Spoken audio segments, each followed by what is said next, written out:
விஜயகாந்த் உயிருடன் இருந்த காலம் வரை அவர் எப்போதும் திமுகவுடன் கூட்டணி வைத்துக் கொண்டதே இல்லை. ஆண்டிவட்டி எம்எல்ஏ ஓசி பஸ்ன்னு சொன்ன வார்த்தைக்கு நடவடிக்கை எடுக்கணுமா இல்லையா? ஒன்று ஆண்டிவட்டி எம்எல்ஏ பகிரங்கமாக மன்னிப்பு கேட்கணும், இல்லைன்னா ஸ்டாலின் அவரை கட்சியிலேருந்து நீக்கணும். அதுவும் பெண்களை அவமானப்படுத்துறது. ஓசி பஸ்ன்னு சொல்றது பெண்களை அவமானப்படுத்தக்கூடாது. இந்த மாநாடு எந்த அரசியல் கட்சி சார்பாக நடத்துகிற மாநாடு இல்லை. சேகர்பாபு எல்லாம் தப்பு தப்பா பேசுவார், தப்பு தப்பா புரிஞ்சுக்கிறார். அவருக்கு அல்லேலியா தெரிஞ்ச அளவுக்கு அரோகரா தெரியாது. திமுக தொடர்ந்து அப்படித்தானே பண்றாங்க. பொன்முடி ஒரு காலத்துல புருஷன் இருக்கானா செத்து போயிட்டானான்னு ஒரு கூட்டத்துல கேட்டாரு, ஓசி பஸ்ன்னு சொன்னாரு. இப்ப ஆண்டிவட்டி எம்எல்ஏ அதையே சொல்றாரு. அதனால இலவசங்கள் கொடுத்து மக்களை கொச்சைப்படுத்துறது, வெளியில மகளிர் உரிமை தொகை இது இலவசம் இல்லைன்னு பேசுறது. இப்ப ஸ்டாலின் ஒருமே நடவடிக்கை எடுப்பாரா? ஆண்டிவட்டி எம்எல்ஏ ஓசி பஸ்ன்னு சொன்ன வார்த்தைக்கு நடவடிக்கை எடுக்கணுமா இல்லையா? ஒன்னு ஆண்டிவட்டி எம்எல்ஏ பகிரங்கமா மன்னிப்பு கேட்கணும், இல்லைன்னா ஸ்டாலின் அவரை கட்சியிலிருந்து நீக்கணும். இதை பிஜேபி சார்பாக நாங்கள் வன்மையா கண்டிக்கிறோம். இந்த மாதிரி மக்களை அவமானப்படுத்தக்கூடாது.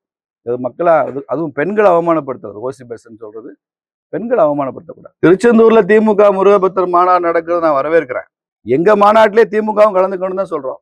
இந்த மாநாடு எந்த அரசியல் கட்சி சார்பாக நடத்துற மாநாடு இல்லை. சேகர்பாபு எல்லாம் தப்பு தப்பா பேசுவார், தப்பு தப்பா புரிஞ்சுக்கிறார். அவருக்கு அல்லேலியா தெரிஞ்ச அளவுக்கு அரோகரா தெரியாது. அதுதான் அவரது பிரச்சனை.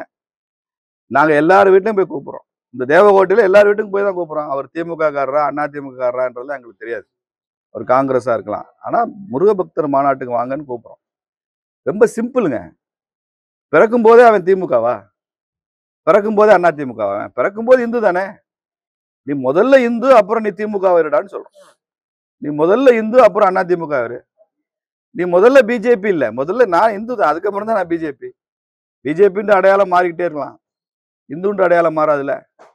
அதனால எல்லா இந்துக்களும் வரணுன்றோம், எல்லா தமிழ் உணர்வாளர்களும் வரணுன்றோம். முருகன் தமிழ் கடவுள், தமிழை கொண்டாடுகிற எல்லோருமே முருகனை கொண்டாடுவாங்க. அதனால எல்லாரும் வாங்கன்றோம். சேகர்பாபுக்கு என்ன பிரச்சனைனா, இதுக்கு ரொம்ப பெரிய ரெஸ்பான்ஸ் இருக்கு மக்கள் மத்தியில். 5 லட்சம் பேர் கூடுறாங்க. யாருக்கும் 5 பைசா பணம் தராம, குவார்டர் கோழி பிரியாணி எல்லாம் தராம, 200 ரூபா உடன்பிறப்பு ஊபிஸ்க்கு எல்லாம் கொடுக்காம 5 லட்சம் பேரை திரட்ட முடியுது. முருகன் திரட்டுறாருன்னா பயந்து போறான். இது ஏதோ நமக்கு எதிரானதுன்னு நினைக்கிறான். அரண்டவன் கண்ணுக்கு இருண்டதெல்லாம் பேயாதான் தெரியுது. அதனால முருக பக்தர்கள் மாநாடு பத்தி திமுக அச்சப்பட வேண்டாம். நேற்று நீதிமன்றமே அனுமதி கொடுக்கணும்னு வேற தீர்ப்பு சொல்லியிருக்காங்க. மிக பிரம்மாண்டமா நடக்கும். 5 லட்சம் பேர் கந்தசஷ்டி சொல்ல போறோம். அநேகமா கின்னஸ் ரெக்கார்டு. 5 லட்சம் பேர் ஒரு இடத்துல நின்று ஒரு குறிப்பிட்ட வழிபாட்டு பாடலை, கந்தசஷ்டி பாடலை பாடுவது என்பது கின்னஸ் ரெக்கார்டு, லிம்கா ரெக்கார்டு. இந்த மாதிரி நிறைய நடக்க இருக்கு. யோகி ஆதித்யநாத் வர்றாரு, உத்தரப்பிரதேச முதலமைச்சர்.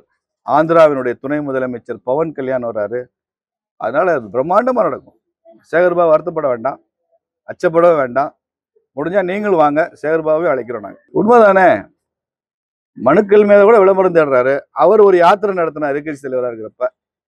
எங்ககிட்ட உங்க குறையெல்லாம் சொல்லுங்க, நாங்க சரி செய்வோம்னு சொன்னாரு. அவர் ஊரெல்லாம் போய் யாத்திரை போனப்போ மக்கள் ஆயிரக்கணக்கில் அவர்கிட்ட கோரிக்கை மனு கொடுத்தாங்க. அவரை சரி செஞ்சிருக்கணும்ல. அதை கொண்டு போய் நான் எடப்பாடி பழனிசாமி தான் முதலமைச்சர், அவர்கிட்ட தான் கொடுப்பேன்னு போய் கொடுத்தாரு செக்ரட்டரியேட்ல. இதுதான் மக்கள் நேரடியாக எடப்பாடி கொடுத்துருவானே, உங்ககிட்ட ஏன் கொடுக்கணும்? சரி, அதே மனு தானே இப்ப நீங்க 4 வருஷமா முதலமைச்சர் இருக்கீங்கல்ல, நீங்க பயணம் பண்ணி யாத்திரை பண்ண அந்த மனுவை பரிசீலித்து எத்தனை மனு மேல் நடவடிக்கை எடுத்து மக்களுக்கு நல்லது செஞ்சீங்க? அது கிடையாது. விளம்பரத்துல தான் இந்த அரசாங்கமே நிற்குது. அவங்க வர வேண்டும் என்று விரும்புகிறோம், அவர்கள் வர வேண்டும் என்று அழைப்பு விடுக்கிறோம். விஜயகாந்த் உயிருடன் இருந்த காலம் வரை அவர் எப்போதும் திமுகவுடன் கூட்டணி வைத்துக் கொண்டதே இல்லை. எப்போதுமே டிஎம்கே சைடு அலையன்ஸ் வச்சுக்கிட்டது இல்லை. அவர் பிஜேபியோட அலையன்ஸ் வச்சிருக்கிறாரு.